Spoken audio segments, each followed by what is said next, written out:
Borstein. Sorry. Oh, Gaffney. Here. Kelly. Yep. Yes. Meggs. Here. Zilla. Here. Thank you. Michael, just for the record, can you talk so I can make sure we can hear you?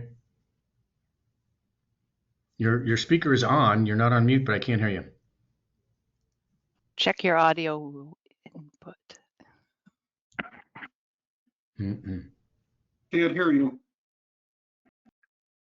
Okay, he's going to go out, come back again. Okay, with that, I'm going to lead the Pledge of Allegiance. I pledge allegiance to the flag of the United States of America and to the republic for which it stands, one nation, under God, indivisible, with liberty and justice for all. Thank you very much. Can I have a request to approve the agenda? I move we approve the agenda. Is there a second? Second. Okay, thank you. That's Pam was on the second. Julia, will you please do a roll call, please? And give a little bit of time, please, for Michael to get back in. Looks like he's coming back in. Why don't we wait for him to come Perfect back timing. in? Yeah. Okay, I will have Director Borstein vote second to last. Is this better? Much better, Yeah, Michael. better. And we're about to approve the agenda.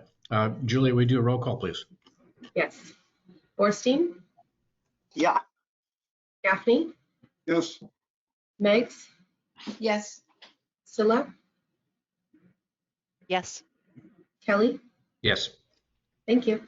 Thank you very much. Number 3 agenda item is open time for public participation. I would love to have the public here, and I would love to call on them. Seeing none, I'm going to move on to reports. Report committee report out. Tom, do you want to do the finance committee? Yeah. Doug and I met yesterday with staff, and we reviewed the check register and the cash flow, but no other data because our finance position isn't open, but is scheduled to be soon. And we're in the last month of our dry spell. We're going to get all of our money imminently, a good share of our finances for the year soon. We also reviewed the 3 annual charges for computer-related services, and that would be CMMS software, the smart covers, and then lease of the Dell servers. We spent a good amount of time on the draft financial policies, and we had a number of comments. And so I think staff is going to redo them again, and maybe they'll bring them back to the finance committee one more time and then bring them to the final board, because we did have a lot of comments. And then we got a preliminary look at the draft cost estimates for restoring or improving 1111 Anderson, and this is pre-bid. And I think we're going to get the bids in about a month. So anyway, I think that's it. Doug, did I miss anything? No, I agree with that. And for the record, the bids did go out last Thursday. We'll see how they come back. But we didn't want to give a detailed list of each of the items we thought would cost exactly what we thought they would cost, because that's not helpful when you're putting things out to bid. Okay. Michael, do you want to do Central Marin Sanitation, or would you like me to? Oh, sure. Okay. What the heck?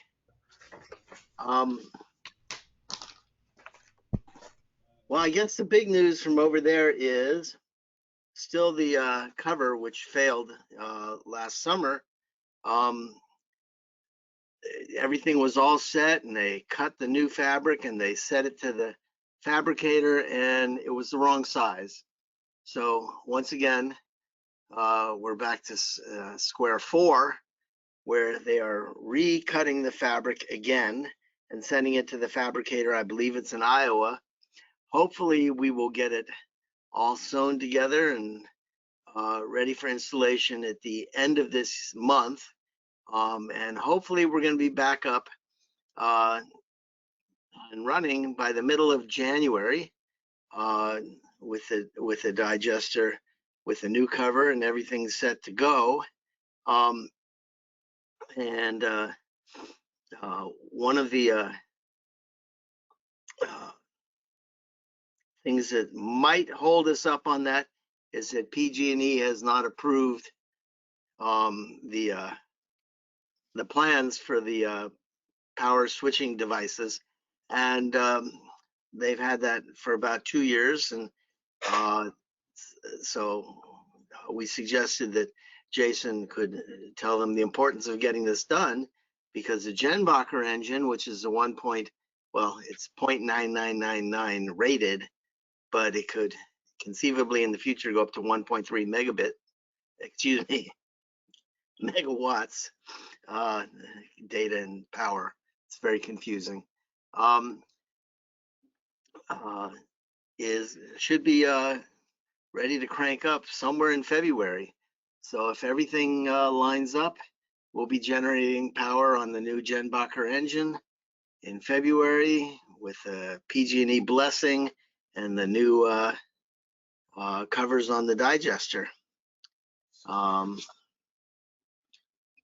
We went through our PAFR and CAFR a little bit, and those all seemed lovely. And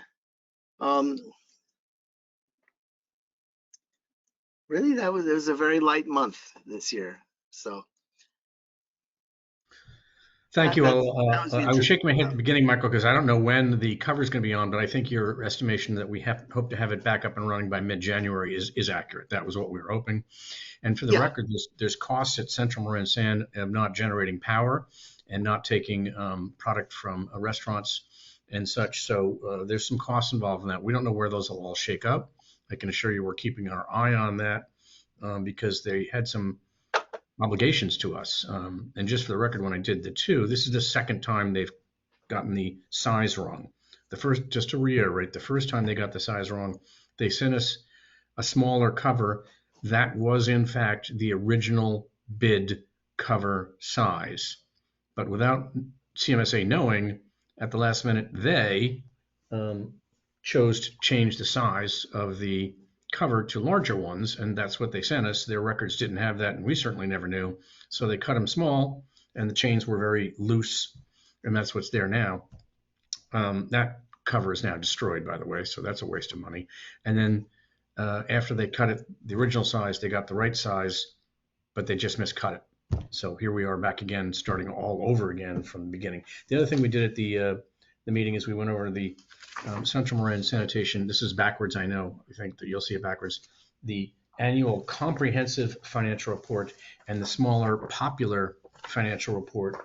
Excellent reports. I'm going to keep these copies if anybody wants a copy of that. Obviously, you can download it, or we can have a copy printed for you if you'd like to see a printed copy. We didn't see it backwards. You don't see it backwards? No. Okay, well, thank you. When I look at my camera, it is backwards, but that's it. So they are very good reports, done well, chock full of information. And again, I'd urge you to look at them online or ask us. We'll get you a printed copy sent to you. Okay, so that's that. Yes. When you say extra costs, are you talking? What are you guessing at? Okay. Right now we're about $976,000 in the actual costs. We have some warranty, I think about 30%, but of the $976,000 in total cost, Pam, that's not all. Some of that is, hold on, let me bring this up. That's lost revenue for biogas. And that's not even including that, not including any of that. Digester cleaning was $155,185. The scaffolding was $22,140. The digester valve replacement was $38,262. The nitrogen purge was $2,177. GSE administrative rentals and disposal, I think that was probably for the dumpster to throw the thing in, $32,000. Remove and install membrane, $357,632. Procure new membrane cover, $158,957. So that's where I came up with $769,623. But Evoca, at least 30% of the covers and the installation is Evoca, but also now that we have lost power, lost the ability to sell power, plus we're buying power, that's not even included in this, Pam. So, and how much are they responsible for that? We feel they are, but it's going to be a battle. So it's not going to be pretty. I can 90 assure you. get up and running first, and then we'll go after them. What Yeah. a bummer. What's that, Sam? What a bummer. Yeah, not cool, not cool. You would never think this would happen on that kind of expense. What's really annoying about it, Pam, is we had these covers inspected 4 months before the thing failed, and we were told, yeah, probably another good 5 years. They look great. You know, and this would have had it's in the capital budget to be done in the next 5 years. So it's not like it didn't have to be done in short term. It just didn't have to be done now. And take our systems out. Yeah, but yeah, the surprise we couldn't plan for it, which is the big anyway. And there's a little bit of sympathy in my heart for. I'm sorry. No, go ahead. Kind of the nature of the business, Yeah. right, Steve? Surprises. Yeah. Bad ones. So anyway, sorry to hear that. No, that's good. All right, and Pam, would you please do North Bay Watershed for us? I will. Okay, we met. Hold on, I got it. We met on the 3rd. There were 25 agency staff there, including stakeholders and community members. I sent you guys draft minutes, and you'll see who they are. Yep. I'm just going to pull out a few things on here. I wanted to point out that NBWA and MWPA is looking at doing a one water strategy together, water and fire. And they're meeting with this combustion creative. I mean, they're going as far as looking at logos and et cetera. But I think they're just talking about it, but they feel there's some common ground. And I'm not totally convinced, but I'm going to be very open about what they're trying to do. They've also included Stanford's Woods Institute for the Environment for an urban water policy that they're starting to look at. The conference, like I've said, is going to be in April of 22. What else did I want to? I think it's April 8th. And the manager,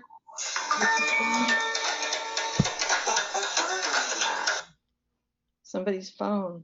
The manager, Andy Rogers, does a great job. He had a general managers and leaders meeting in October. I won't go, it's all in the draft minutes about, there's a lot of stuff going on in this group right now, and they're expanding. So moving on, you can also see the topics in development. Andy is just, he's amazing. He's doing all this innovative kind of reaching out to all kinds of agencies that I didn't even know existed. So it's really great to see. And he's talking about doing more environmental education. So our guest speaker was from Jared Huffman's office, one of his aides by the name, his last name is Driscoll. And he talked about the Potter Valley project, which to me seems very complicated. It's like 100-year-old project of 2 dams off the Eel River. And I had to read it like 3 or 4 times and do research on it, and I'm still confused. But that one of those dams has been, death to fish. And I think they're talking about, and I think that's the Scott Dam. There's 2 dams off the Eel River. And then below the Eel River are turbines, which create hydroelectricity. And this is in Mendocino County. The reason it came up in this group is because the water then goes down to the Russian River. And as you know, we get, and these other agencies, we get water from the Russian River. So it's kind of a mess right now. PG&E is operating it, and they had a massive blowout in the hydroelectric unit.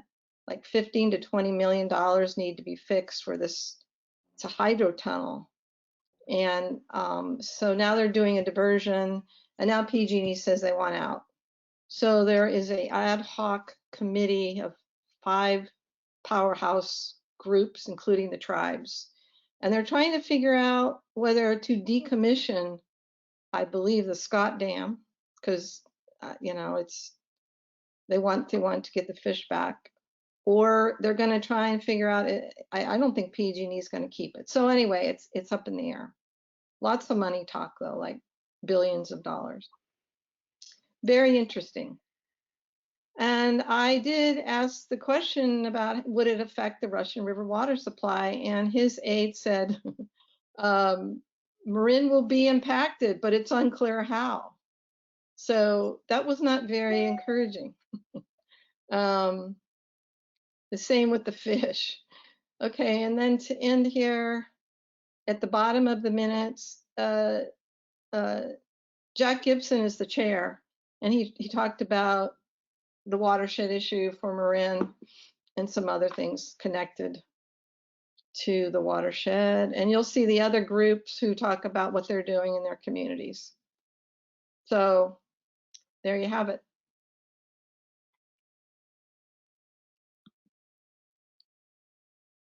President Kelly, you're muted. Thank you very much, Pam. Well done. I appreciate that. Steve, can I have a general manager report?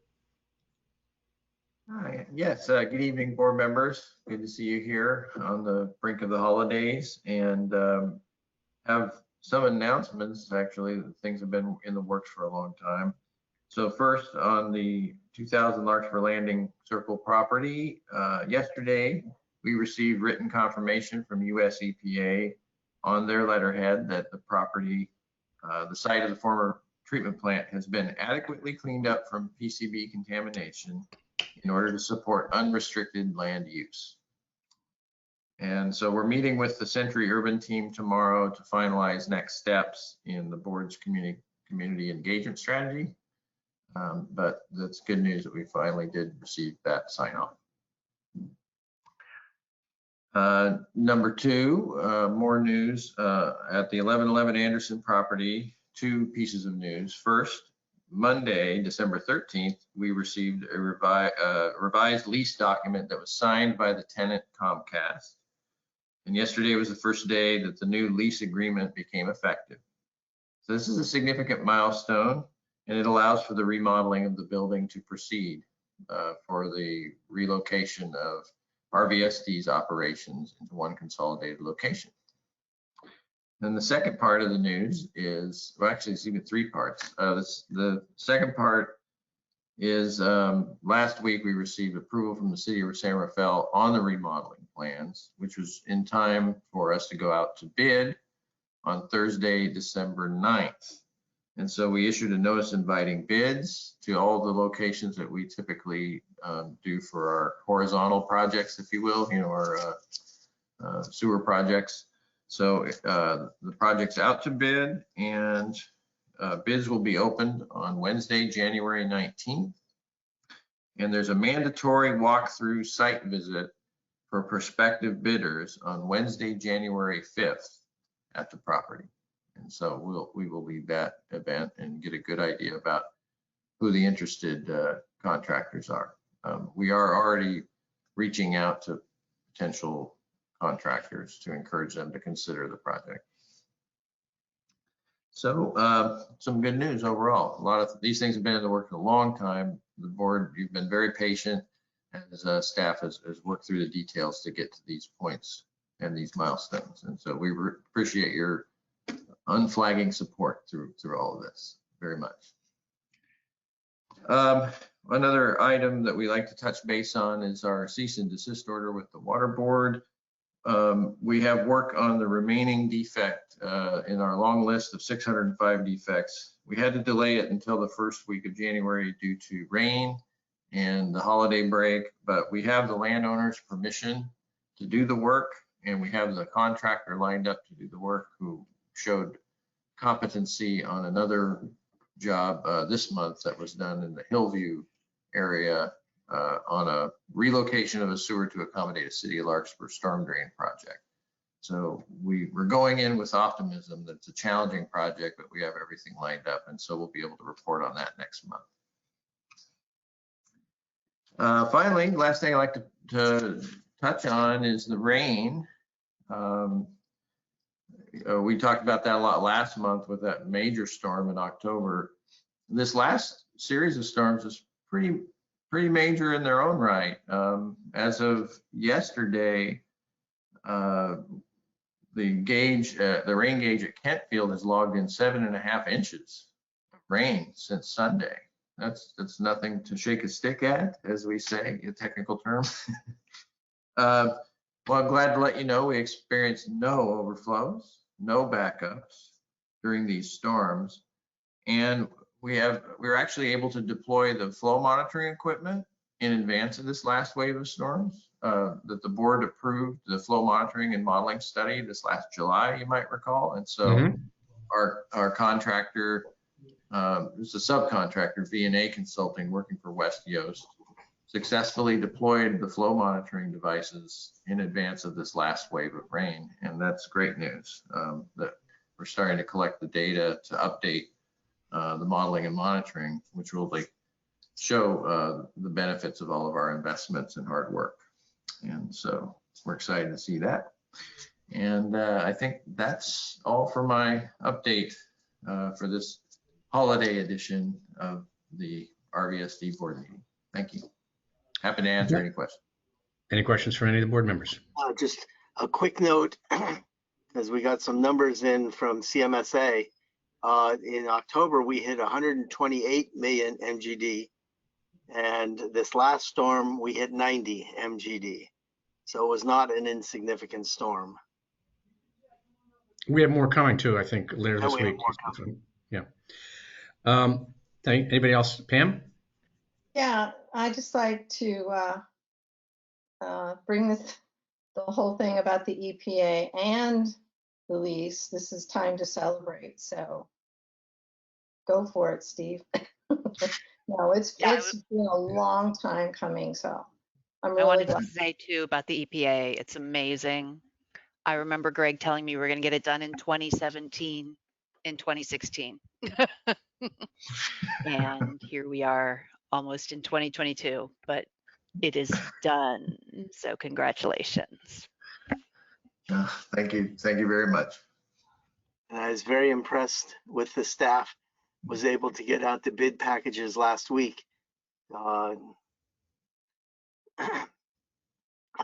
really get this work started, and glad that our consultant can be on board to take a look at our paperwork before it went out, and apparently thought it was okay also. So all good. Thank you. Steve, I want to join the others in saying this was, we may be a holiday season, but nobody at RVSD has been taking a holiday. This was a really great week. I'm really, really pleased with the EPA's document and with the signing of the lease, the coming to close to the cease and desist goals. And in particular, I think the flow monitoring that we approved last June, I think it was, that was beginning. I remember we spoke about how, well, if there's not a lot of rain, there's not going to be a lot to do. I think we've provided them with the data they need with the October rains and the most recent one. But I think the flow monitoring will also assist with the water board and the opportunity for us to get out from under the cease and desist. So thank you very much for that report. Very good. Tom, do we have any? Tom, very quickly, Tom, sent his letter of congratulations into Felicia and Steve and said, okay, now what are you going to do for us next week? So it's getting us out the cease and desist. That's next month. I just can't believe how much I've gotten done under my short presidency. It's just amazing. I'm sure you all agree. Yeah, thank you, Doug. Yeah.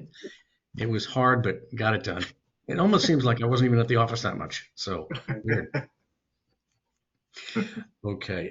Do we have any verbal reports or requests for future agenda items from the board itself? Pam? No, I won't bother you. No. Okay. Tom? No. Mary?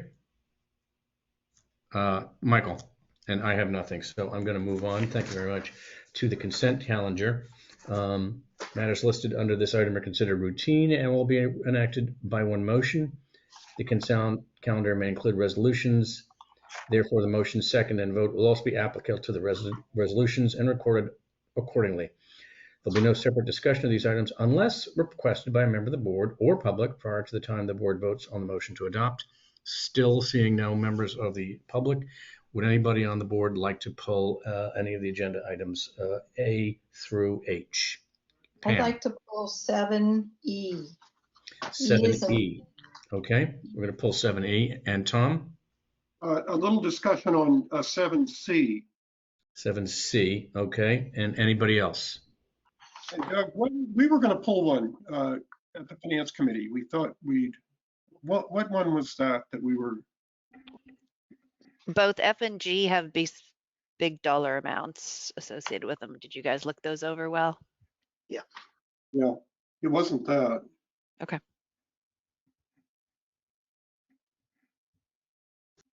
I think I have notes on that.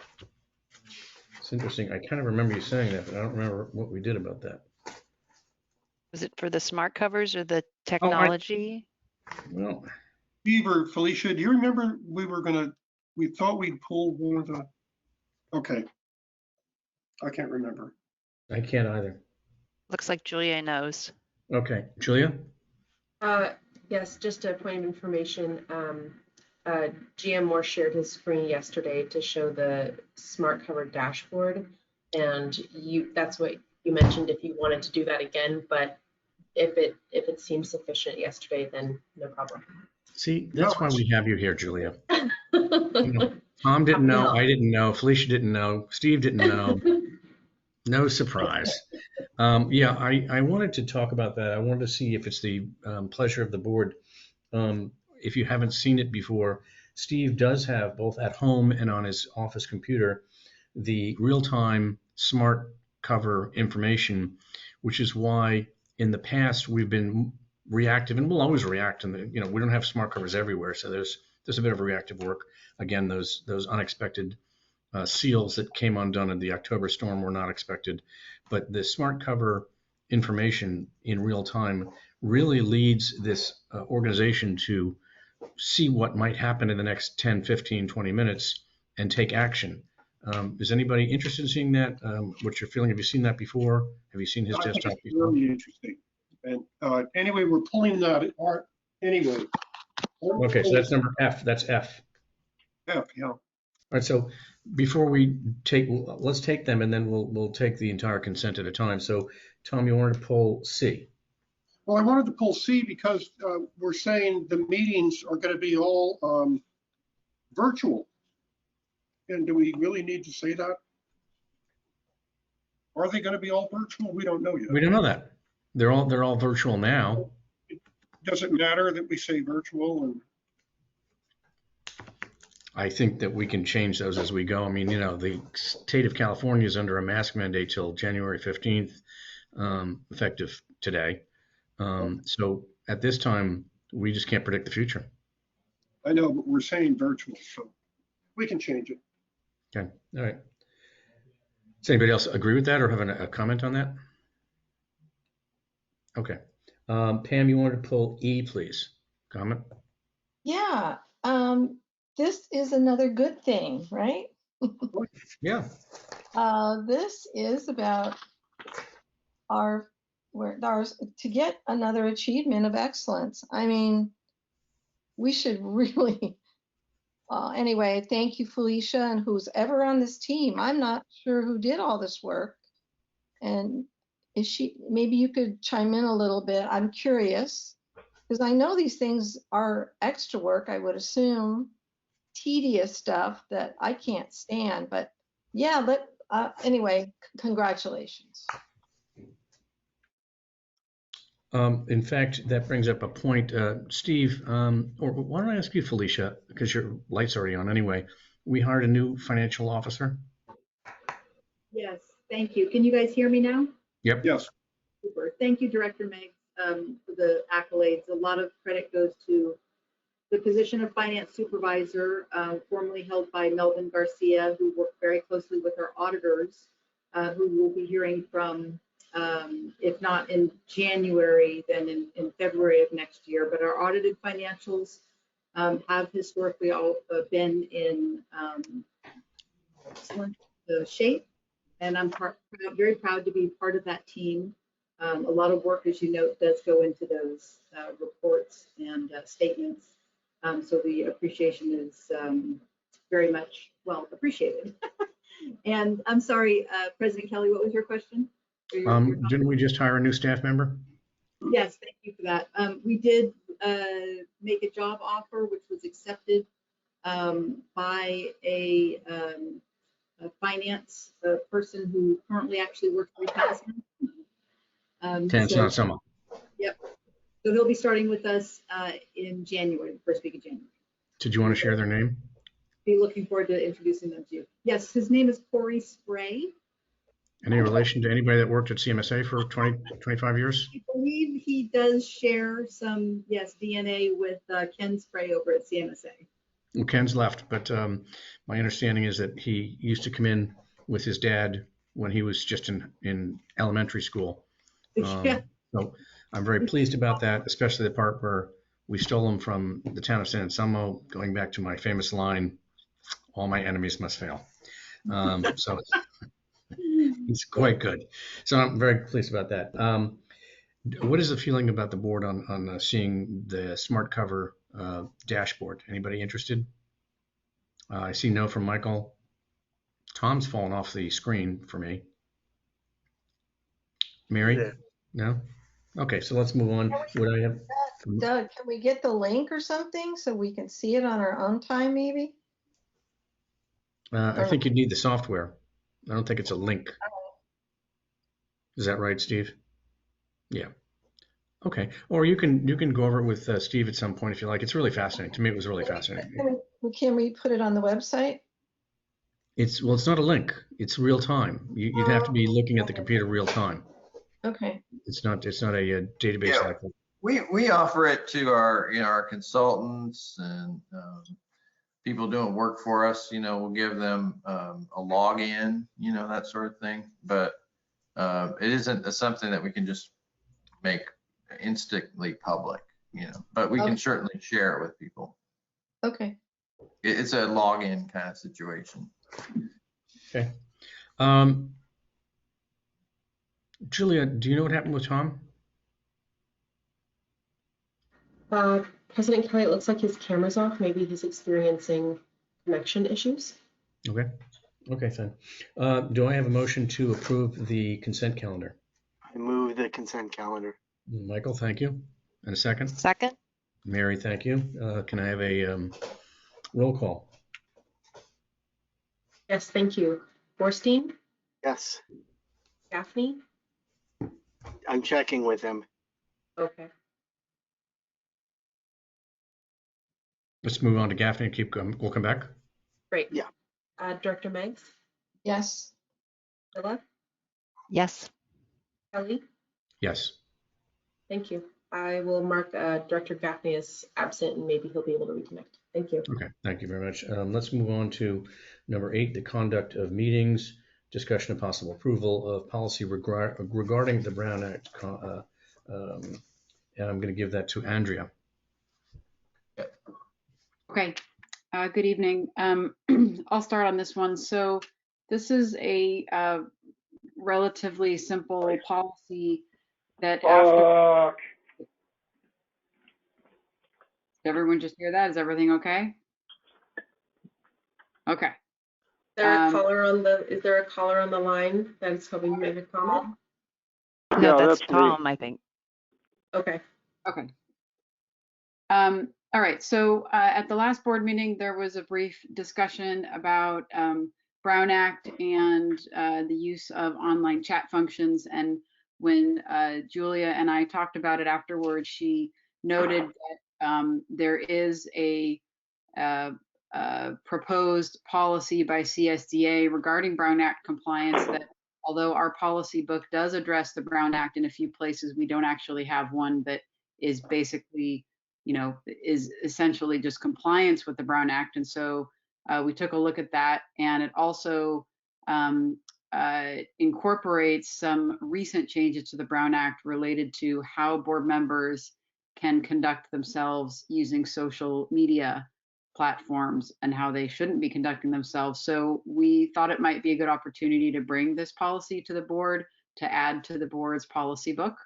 And that is the purpose of the item in front of you. Be happy to take any questions, and I know Julia is prepared to answer any questions also related to how we carry out our meetings currently.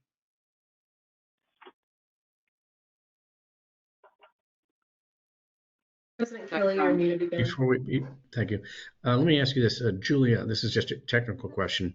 Can you, in any way to your knowledge, disable or control chat so that chat could be disabled amongst directors, but not amongst the public to the directors, or the directors to all of the people? What is it your understanding of that facility? Yes, thank you. So I reviewed this functionality in our follow-up meeting the day after last month's board meeting. And as the organizer of the meetings, I can disable any user's ability to chat. However, that removes the entire chat function. So they cannot send private messages, but they can also not see public messages or send public messages. So to answer your question, I could just manually disable all board members' chat function, but they would not be able to see if a member of the public submitted a question to myself or a board member specifically. That's interesting. I'm not so sure that's not a bad way to go if we want to make sure we're in compliance with the Brown Act.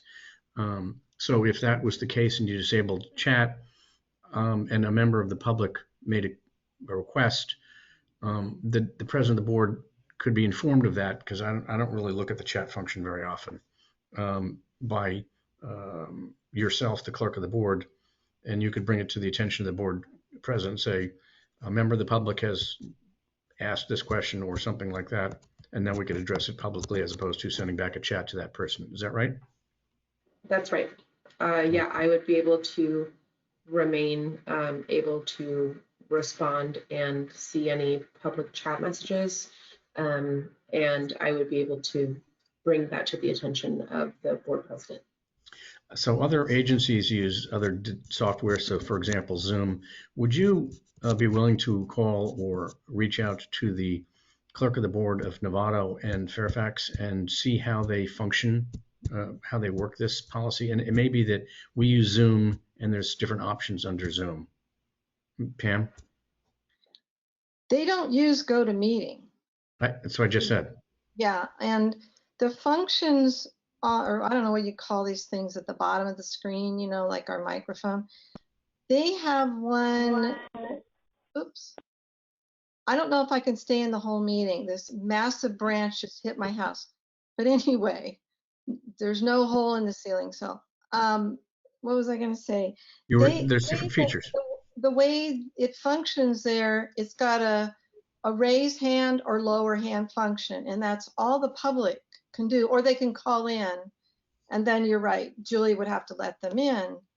So it's very easy and very fast, but Julie has to let each person in. So that right now we can't do that, right? Well, let me address that. You obviously were startled by the sound of the branch. Yeah, what I had said is that we're using GoToMeeting and other companies use Zoom, but I can assure you that on Zoom you do have a chat function unless you disable it, because there's different features and there's different options and there's different softwares, and different softwares have different things. So yes, in fact, I know from running a Zoom meeting with over 700 people on it, we decided to disable chat, but we allowed raise hands. So Zoom has those features, GoToMeeting doesn't, so there's different features.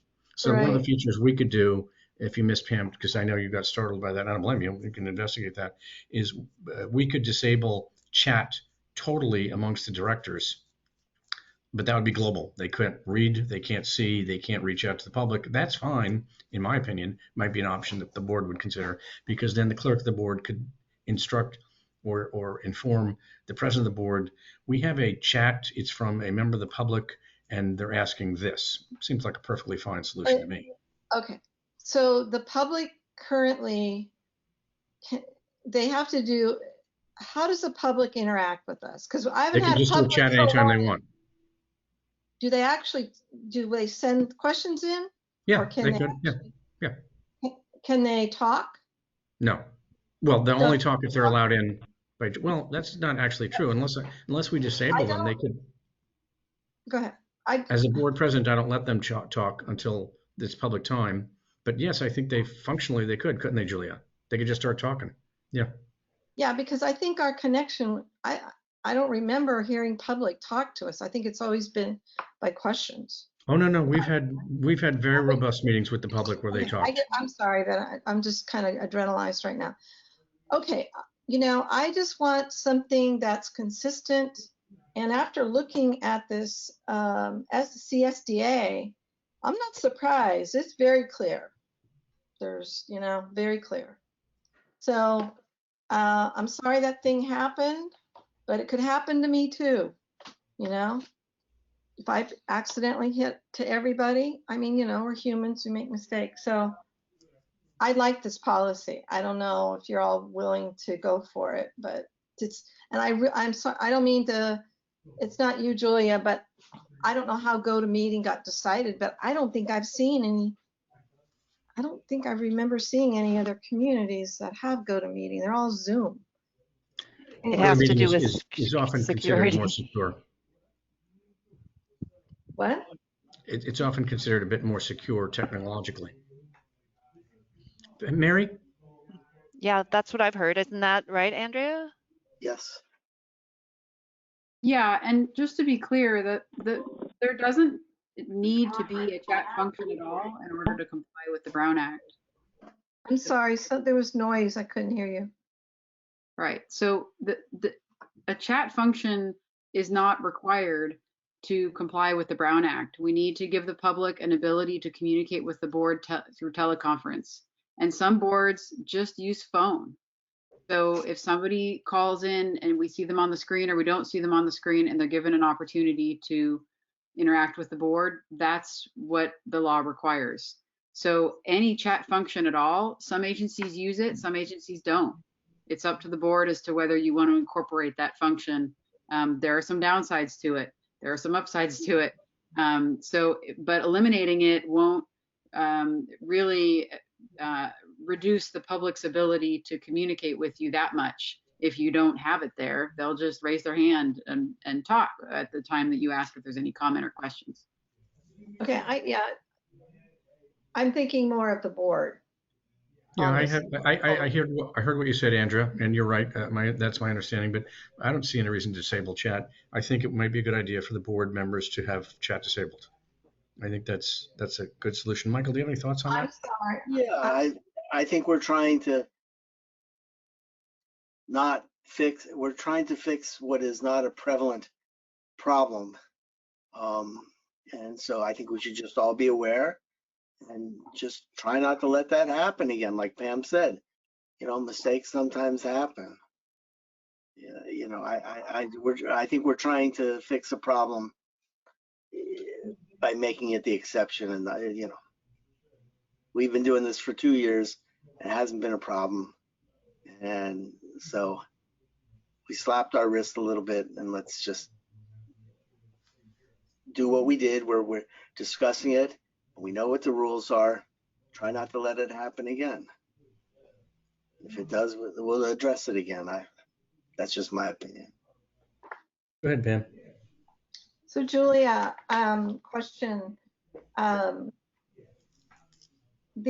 All these chat things are recorded, correct? No, they're not. Okay, and then on that case, I'm absolutely going to vote no. And you've got a SDA. I mean, CSDA. I can't believe, I just can't believe you don't want to go with a policy that protects the boards. And yeah, people will make mistakes. That's true. I want to be clear for the record. I'm sorry. Hold on one second. Andrea, to your knowledge, was there a violation of the Brown Act? Not to my knowledge. Okay, I just want to make that clear. So wait a minute, Doug. Today, when we talked on the phone, you said you saw my chat with Julia. How did you do that? No, I did not see your chat with Julia. I was informed by Andrea that you had a chat with Julia. I didn't tell you today I saw that. What I said is I only saw one chat because I never look at chat. The only chat I saw was 45 minutes after it was sent.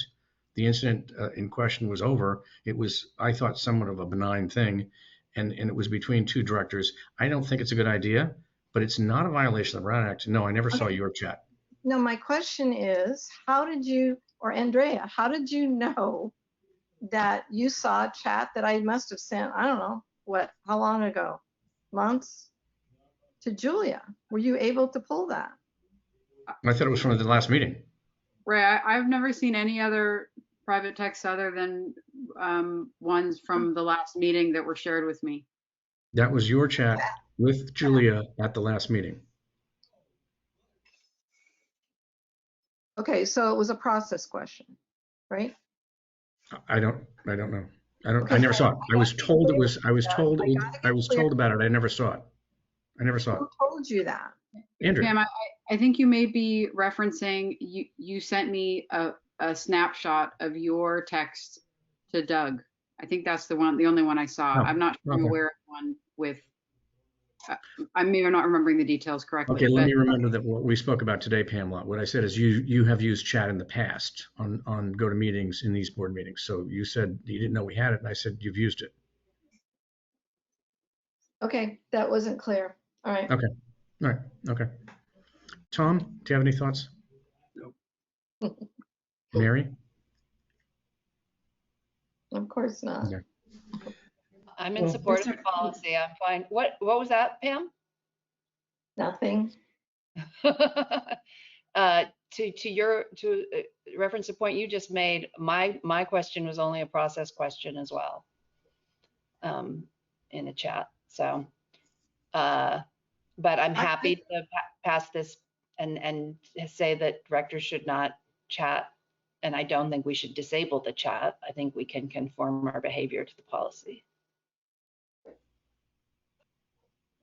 Okay, but we could make some other mistake that it could create a Brown Act, and I think we should protect the district. We've come this far. We're looked at now as leaders, and I just think it's not the right way to go. It's, to me, I'm more protective, so I'm going to vote no. Well, there's no Nothing to vote motion. on. There's nothing to vote on right now. What's it say? Well, Also, just to be clear, the policy is not specific as to the question of whether we use chat as part of the meetings. The policy is more general compliance with the Brown Act with use of social media, but it doesn't directly say one way or the other whether the board will provide a chat for the public or not. You could, but that may put you into a box that you may not want to be in into the future. can I ask the board this? Can we get some direction to ask the clerk of the board to take another look at Zoom and to look at the features and restrictions that Zoom offers that GoToMeeting may not? While I support the notion that GoToMeeting has some security issues, you know, many of our colleagues are using Zoom, and we're using it at CMSA. We used it at Marin Emergency Radio Authority. Coalition of Sensible Taxpayers uses it, so I'm very familiar with it. Can you just please look at that and maybe report back next meeting, the next meeting, and let us know some options. Maybe there's even a third option. And then if that was with the pleasure of the board, if nobody has any objection to that, then I would ask to, and I'm losing my terminology, Andrew, I want to push this to the next meeting, if you will. You could postpone this item or kick this item to the next meeting. That's fine. And this is a word I'm thinking, but that's what I'm saying. Let's have further discussions. Let's see what some options are, rather than do anything right now. If I might just say, again, you know, GoToMeeting has a good reputation. Microsoft Teams is another one that has a good reputation. Zoom has a good reputation. And, you know, my feeling, Doug, is we haven't had problems. The same thing that happened here would happen on any of Teams and Zoom and any of the other ones, because I've used all of them. fairly extensively. And I think we're trying to fix a problem. You know, the GoToMeeting has not come up with a problem that we're trying to fix at this point. And Lord knows, I think that this is, my opinion is I don't think we need to spend staff time on this. If Julia was sitting around on her hands eating bonbons, but I think we're very, very busy all the time. And I just, you know, what are we opening up here? Do we check out Microsoft Teams? And you know, they're all kind of about the same, just different flavors. And I know a lot of government agencies at the beginning of pandemic were using GoToMeeting, and I think that's why we chose it. But I'm not seeing, from my point of view, any need to change. That's just my opinion. Yeah, go ahead, Julia. Thank you. General Counsel spoke to me yesterday and asked if I was available to look at Zoom in comparison. I did briefly review that in terms of cost and functionality. I would be happy to share that with the board tonight rather than push it to January. But if it is the pleasure of the board to Oh, postpone, no. If you've done the work, if you've already done the work, I'd be interested in hearing your report. Please go right ahead. Okay.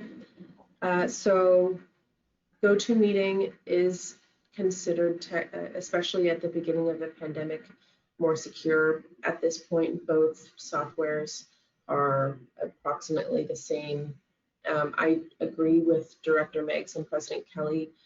Government agencies do, by and large, use Zoom more frequently. And I would agree, again, that is probably because of features such as being able to raise your hand. So a more passive way of participation rather than, you know, unmuting to speak, something like that. I can definitely see how that would be of a benefit to the board. That said, in terms of being able to record meetings or, you know, provide a chat or disable, you know, participants or, you know, anything like that in terms of room management, as you know, a term should go, they are effectively the same. Zoom is nominally more expensive per licensed user, and we as an agency have paid our annual fee to GoToMeeting through next March, and that, so we paid a lump sum plus an annual, a monthly $12 per our 4 users. But it is not that much more expensive. Zoom is $15 per licensed user and then another fee. So we would be paying that a bit early and not using our license with GoToMeeting to the full extent if we changed now. But personally, having done the research and like Director Borstein said, having used all platforms many times over, I have no immense loyalty to GoToMeeting. It was, you know, it was a choice that I was poised to make in March of last year. Things were pretty chaotic overall. And after reviewing with our IT consultant, GoToMeeting is what I chose. But that doesn't mean that it needs to be the choice that we as an agency use forever. So, but, you know, besides those features that I mentioned, like raising your hand, and being able to do breakout rooms or things like that, that most of us are familiar in terms of Zoom. General function of the 2 softwares is pretty much the same. Thank you for your time. Thank you. Okay. Tom, can I get your 2 cents? You don't have any 2 cents. Okay. All right. Well, I think the sense of the board I have is that we're going to comply with the Brown Act, but we're not going to make any changes at this time. Doug, I have a question. Julia, did you say you can't do breakout rooms with GoToMeeting, or you can? There's other GoTo products in the suite, but with GoToMeeting in particular, you cannot do breakout rooms. But that said, we Is have that not yes or had a no? reason. No, we cannot. So here's another question.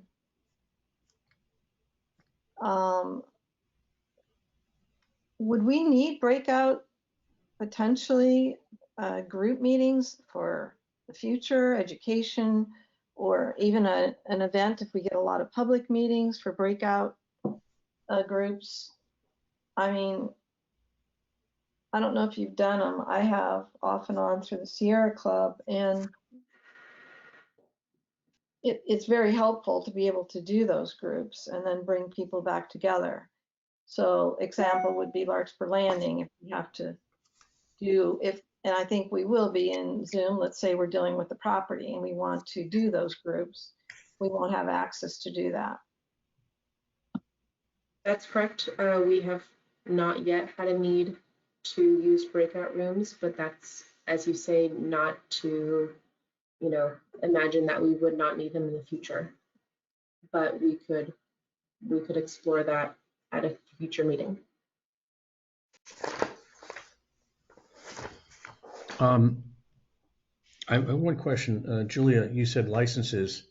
Are the board members each licensed for Zoom? Because we don't start meetings. I've never started. I mean, I've started meetings myself. I have my own private license, and an organization I'm with has one. But are we licensed? No, President Kelly, the board members are not licensed. I thought that would be a poor use of time. Okay.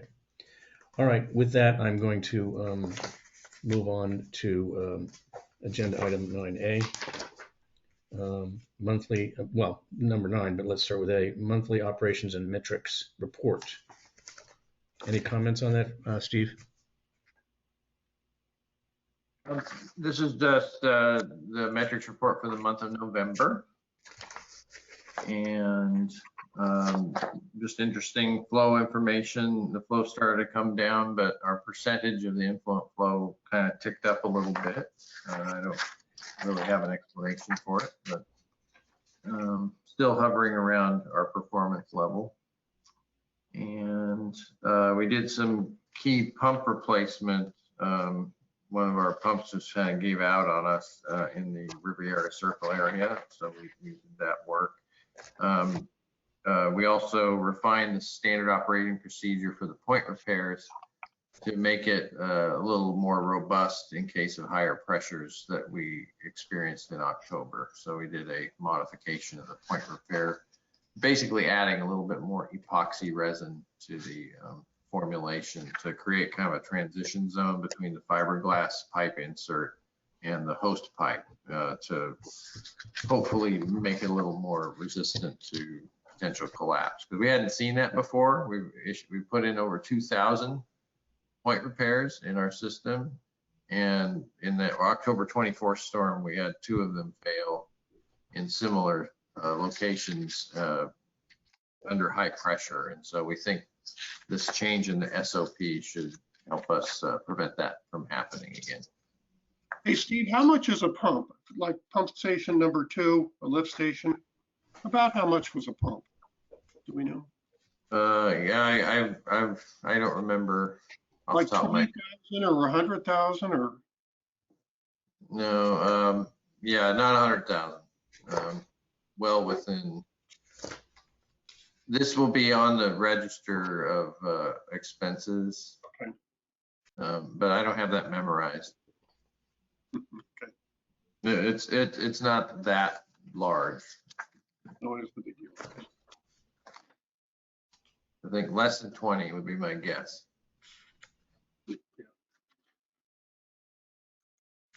Okay.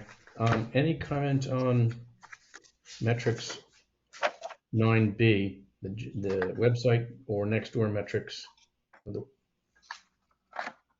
Yeah, on this, we put together, I think we looked at this about a year ago. There's 3 pages, they're raw data. The first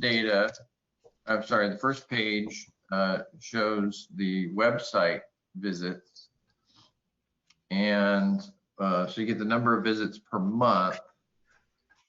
And what's interesting, and then at the bottom of the page is views of specific videos. So you get an idea which videos are the most popular that people watch on our website and then on YouTube. It gets put into advertisements for our in our ratepayer area when they're using YouTube. And so things that are of interest here, if you look on the upper left and you look at the months on the website use and the number of visits, do you notice how there's that uptick in March? So we're trucking along at about 2,700, 2,900 visits from the public or whoever, and then you get 4,000 visits in March. Does anybody have any hypotheses why that might have happened? Felicia does. Felicia, let's go to Felicia. Why was You told me earlier, so that's it? Yeah, it's not fair. She knew. not fair. It's because of the easement initiative.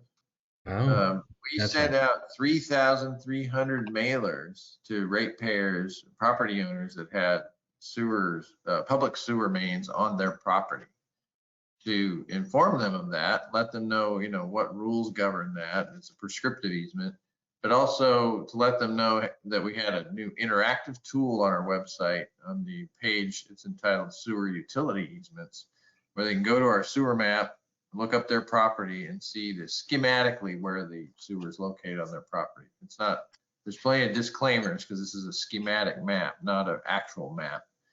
But we got a lot of interest and it goes to show if we spend the money, to do 3,300 mailers and tell them to look at our website for more information, we had a significant impact. So that's interesting. If you go to the next page, it's the next door metrics. And I think the interesting item here is the verified residence column. You see that in the beginning of the year, we were at about 30,800 people, and that's increased about 32,633. So every time we send a next door message out, you receive them, I assume, when Ross Valley sends out a next door message, I get those. We send out maybe 1 or 2 a month, depending on the subject matter.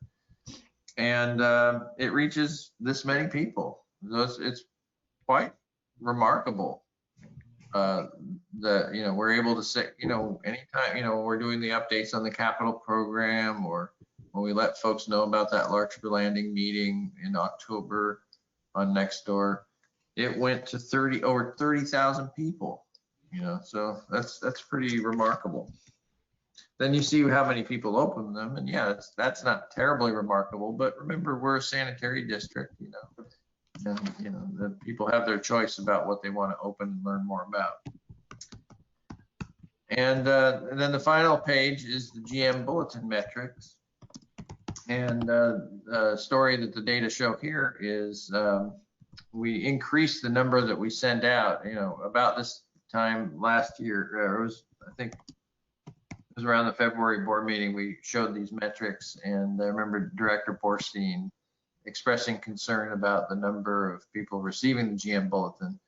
And so our folks at NB5 got on it, and you see in March, we almost doubled the receivership of the GM Bulletin electronically. So one thing you can say is that in the last month in November, with 208 opens, that is almost as many as we used to send out in the beginning of the year in January, which was like 250 that we sent out. So we're getting more circulation of the GM Bulletin, and these metrics show that. Those are just some of the things. I don't know if board members notice any other interesting items in the metrics that you'd like to comment on.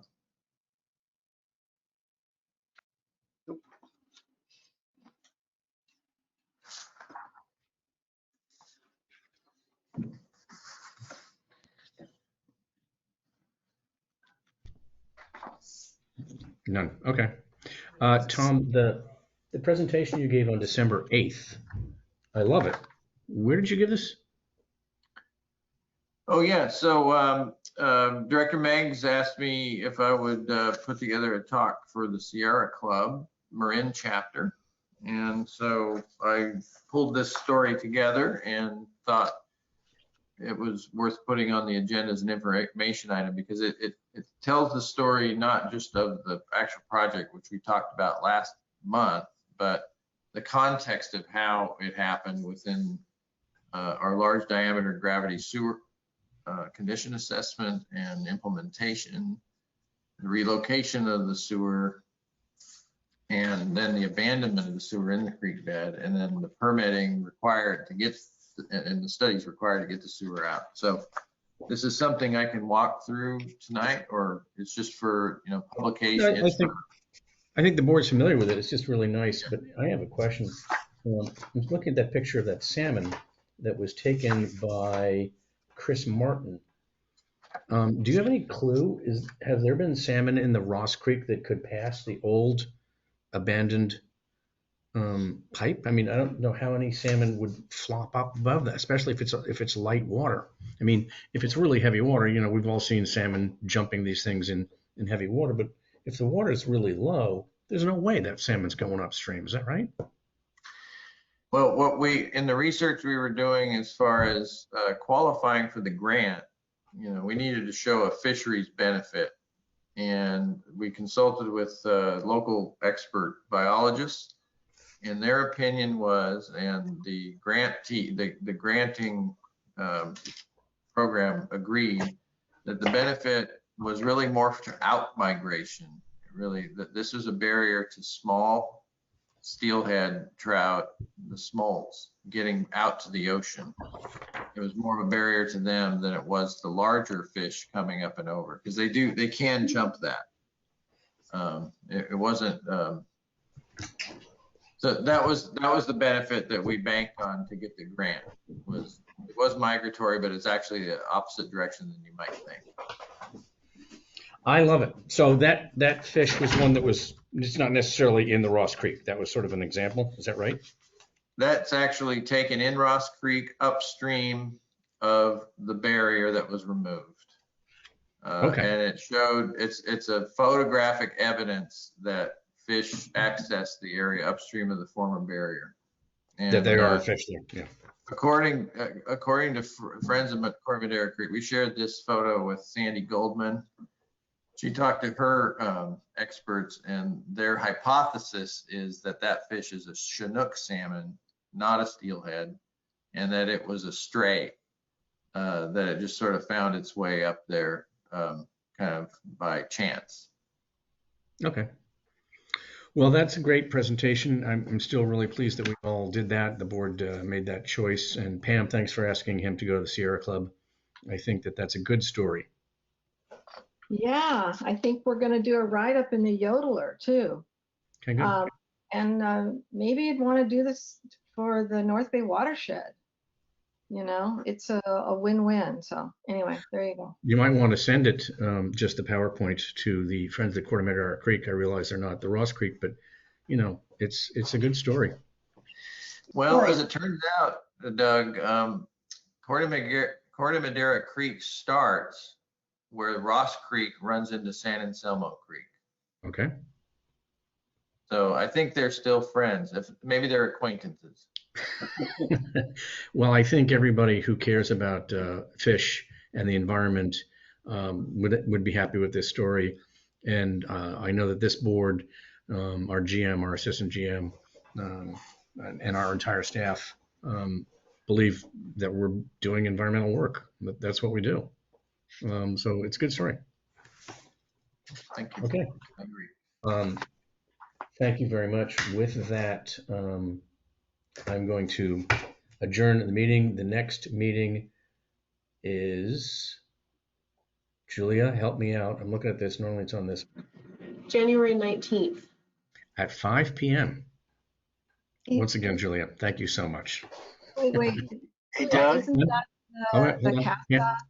I'm sorry, Pam, go ahead. Isn't that the CASA? Would they be interested? The CASA weekend. Yeah, the 19th to the 21st is the CASA. All right. Wait a minute, is CASA remote? Is it, I mean, they talked about hotel, they're actually going. Does anybody plan on going? They are going. I'm debating. I'm waiting for to get the schedule to see who the guest Michael and speaker. Tom are saying they're going. So Julia, what about that? We need to reschedule that, is that right? Well, it's more than possible to call in to a virtual meeting It from. becomes challenging because there's things going on at CASA at the same time. Wednesday Steve- night is the party introduction stuff. Steve, let's look at rescheduling that. If nobody goes, it doesn't matter. But Well, I see that Michael and Tom just raised their hand that they're going. You indicated yeah. you're thinking of it. I'm thinking I about it. might Yeah. go. So Steve, let's look at rescheduling the January meeting. Okay, we'll look into that. Thank you very much. I think we could still do it, but we'll look into, let's talk about it. Okay, all right. And you and I can chat about that and we can decide. Are you going to CASA, Steve? No. Felicia, are you going? Okay. Tom, did you want to say something? No, I just wanted to say, yeah, it is the 19th is the council meeting. All right, so thank you for bringing that to our attention, Pam. Okay, with that. Wait, Doug. One quick thing. I had one great idea. Based on everything that's happened in the past few months, I think we should have a party at the district tomorrow at about noon. It's just a suggestion. We don't have to do it, but maybe about 11:30, 11:45 for anybody who wanted to show up. What do you think? Well, first off, I think that's a great idea. And because it's your idea, Steve, please make sure that Michael gets the bill for anything we do tomorrow at 11:30. And I'm all for it. I'm going. So I'll see you tomorrow. Yeah, certainly. If board members, I'm sorry if you didn't know already, but yes, our end of year party is 11:30 tomorrow. Julia sent us an email. You were notified. Right, I have it on my calendar. And by the way, I don't think there's any reason why any member of RVSD, Steve, I sent you an email in trying to get my Wi-Fi working. My company had me wipe out my data. Most of it got back, not my calendar. And not, for some reason, all of my RVSD contacts are gone. All the rest are there. So that'd be interesting. But at any rate, I think it's the 22nd is CMSA doing the same thing.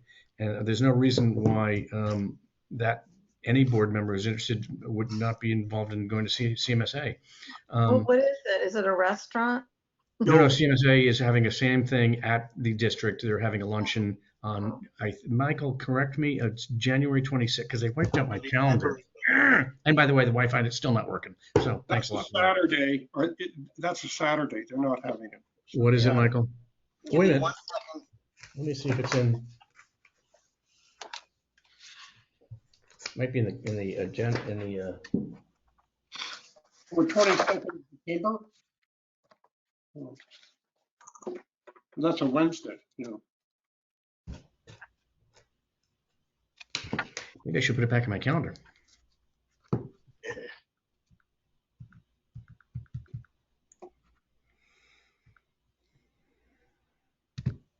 I don't see it, but I'll get it to Julia, and we can send out a thing. Thank you very much. Appreciate Julia, that.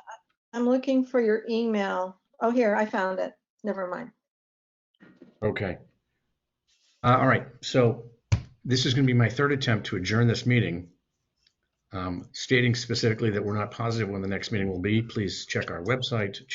Please look for any information on that on the board agenda page on the website. And this meeting is now adjourned. Thank you all for coming. Thank you. Thank you. Thank you, everyone. Have a great Bye. evening. Happy New Year.